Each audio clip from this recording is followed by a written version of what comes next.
Tidak mudah bagi wanita ini untuk menunggu sampai suaminya tertidur lelap. Untuk diam-diam memasuki dari luar.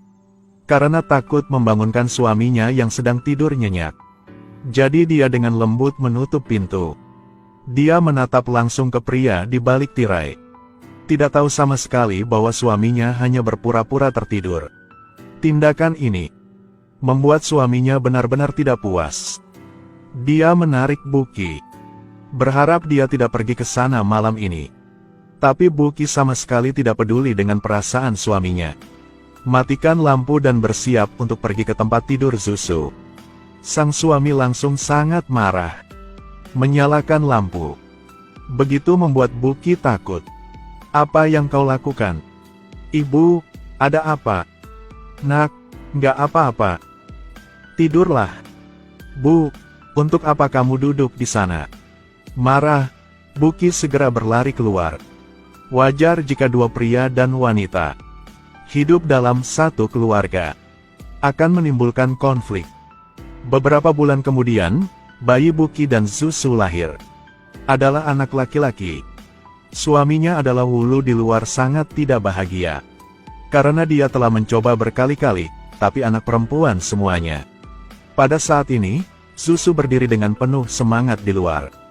Keluarga Zu mereka akhirnya memiliki seseorang untuk melanjutkan garis keluarga. Zusu menamai putranya Daliang. Maka dia perlu bekerja lebih keras untuk keluarga ini. Begitu cepat 8 tahun telah berlalu. Di desa ini, kondisi ekonomi keluarga mereka semakin membaik. Dan Palu juga punya uang untuk berobat. TBC sepertinya hampir sembuh. Tidak hanya bernafas lebih baik, tetapi juga dapat melakukan pekerjaan ringan. Semuanya berkat jasa Zusu.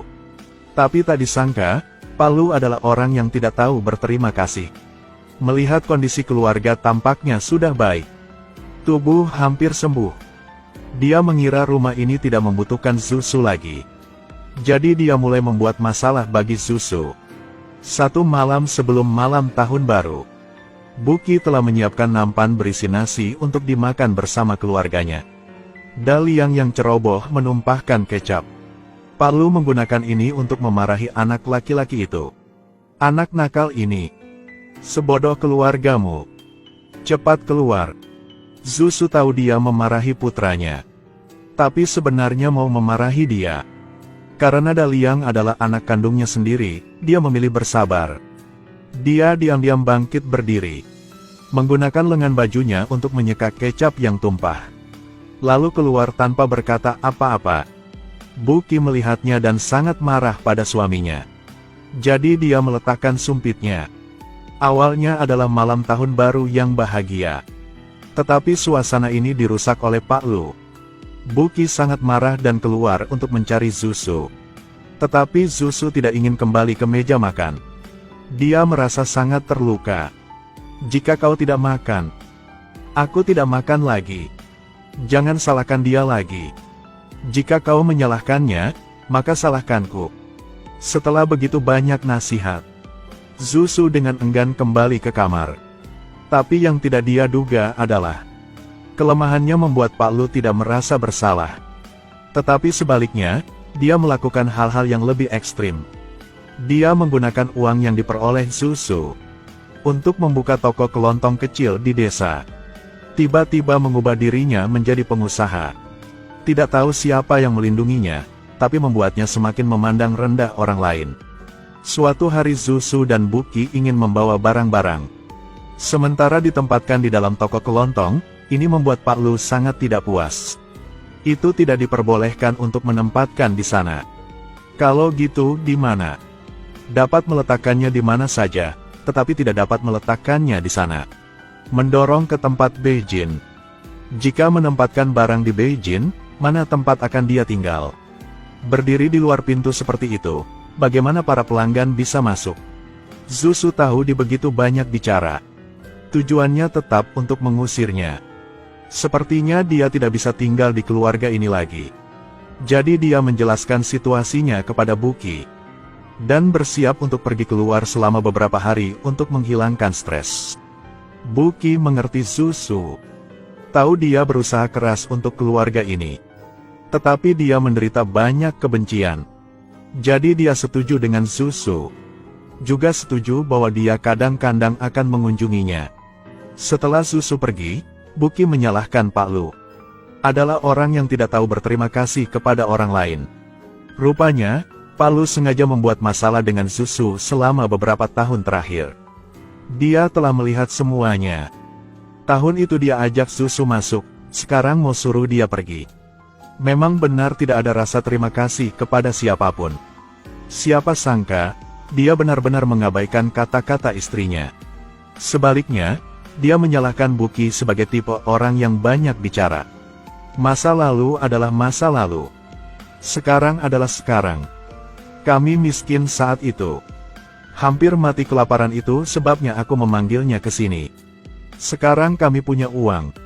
Kami tidak membutuhkannya lagi. Jadi itu juga tepat untuk mengusirnya. Ketika dia mendengarnya, dia tidak tahan lagi.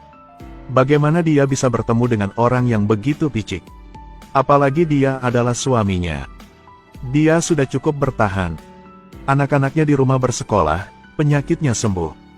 Itu semua berkat Zuzu. Harap Pak Lu jangan melakukan hal-hal yang tidak tahu berterima kasih seperti ini.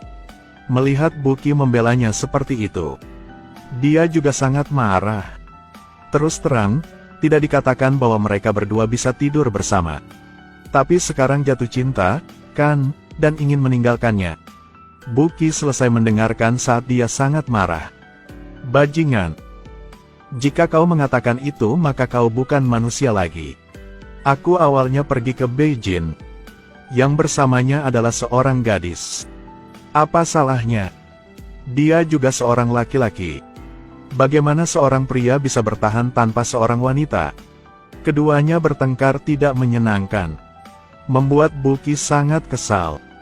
Satu sisi adalah suaminya dan sisi lainnya adalah perasaannya. Sekarang dia tidak tahu harus berbuat apa. Hari itu Zuzu pulang kerja. Hal pertama yang dia lakukan adalah memberikan semua uangnya kepada Buki. Tapi kali ini dia tidak mengambilnya. Dia tahu bahwa suatu hari Zuzu akan diusir dari rumah.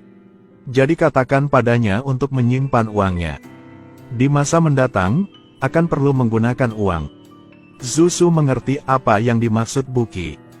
Jadi dia tidak mengatakan apa-apa lagi. Sambil mengembalikan uang itu ke sakunya, Bibi tiba-tiba memasuki ruangan. Dia melihat bahwa Buki tidak lagi sekeras sebelumnya. Menyarankan mereka untuk membangun 2 rumah. Pak Lu setelah mendengarkannya, dia setuju. Lihat rumah kita, jangan katakan itu untuk rumah untuk berbisnis. Keluarga kita 5-6 orang. Anak-anak kita sudah dewasa. Tidak bisa hidup seperti ini selamanya. Melihat Pak Lu berbicara dengan bibinya. Tetapi sebenarnya mencoba memberitahu Zuzu. Zuzu baru saja kembali dari luar. Bahkan belum sempat beristirahat. Pak Lu segera memikirkan cara untuk mengusirnya. Tidak ingin Zuzu tinggal di sini lebih lama lagi. Zuzu melihat itu, tidak ada pilihan selain mengepak peralatannya. Dan bersiap untuk pergi mencari pekerjaan. Kali ini Buki tidak tahan lagi. Dia hanya bisa dengan sungguh-sungguh membujuk Zuzu. Tapi tidak berguna. Jadi dia berteriak dengan marah. Kalian semua hanya ingin menggertakku. Aku tidak tahu karma apa yang aku buat di kehidupan sebelumnya. Baiklah, baiklah, jangan katakan lagi. Jangan katakan lagi, aku tidak akan pergi lagi. Zuzu setuju dengan Buki bahwa dia tidak pergi untuk saat ini. Tetapi dia tidak menyangka. Pak Lu sekarang semakin keterlaluan. Memaksanya untuk tidur di luar. Buki tidak memiliki cara untuk menghalangi suaminya. Ingin Pak Lu menasihati Zuzu untuk kembali. Tanpa curiga, Pak Lu menggunakan anak-anak sebagai alasan. Kedua putri kita sudah tumbuh dewasa. Di hari-hari yang panas. Dia bukan ayah kandung mereka. Jika ceroboh, ini sangat tidak nyaman.